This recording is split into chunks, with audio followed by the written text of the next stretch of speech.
పార్వతీదేవి అడిగింది మహాభారతం అనుశాసనిక పర్వంలో, శుభ్రమైన కైలాసం ఉండగా, ఇంత ఐశ్వర్యం ఉండగా, చింతామణి గృహం ఉండగా శ్మశానంలో ఎందుకుంటున్నారని అడిగింది. అడిగితే ఆయన చెప్పాడు, పార్వతి బతికున్న నాళ్ళు అన్ని చోట్లకి వెడతారు, ఏమీ తోచట్లేదు, శ్మశానానికి వెళ్ళొద్దామని ఎవరు రారు పార్వతి.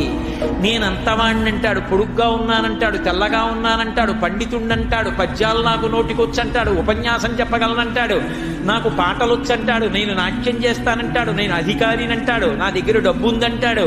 ఇన్ని ఉన్నాయనుకున్న వాడిలోంచి ఊపిరి బయటికి వెళ్ళిపోయిన తరువాత వాడిని తీసుకెళ్లి 4 కొత్త కర్రల మీద పడుకోపెట్టి చాప చుట్టి తాడు కట్టి పైన నూలుబట్ట కప్పి తీసుకొచ్చి అన్నీ తీసేసి కర్రల మీద పడుకోపెట్టి కాల్చేస్తుంటే జీవుడు లేచి నిలబడి పుర్రె పగిలిపోయిన తరువాత కన్న కొడుకు కూడా స్నానం చేసి వెళ్ళిపోతుంటే చీకటి పడిపోయాక, అయ్య బాబోయ్ చుట్టూ ఉగ్రభూతాలు, నా వాళ్ళన్న వాళ్ళు లేరు, వీళ్ళని నమ్ముకున్నాను, ఒక్కడు లేడని ఏడుస్తుంటే నేనున్నాను రా అని చెప్పడానికి నేను కూడా లేకపోతే చచ్చిన వాడు 1000 మాటలు చచ్చిపోతాడని అక్కడ ఉన్నాను పార్వతి.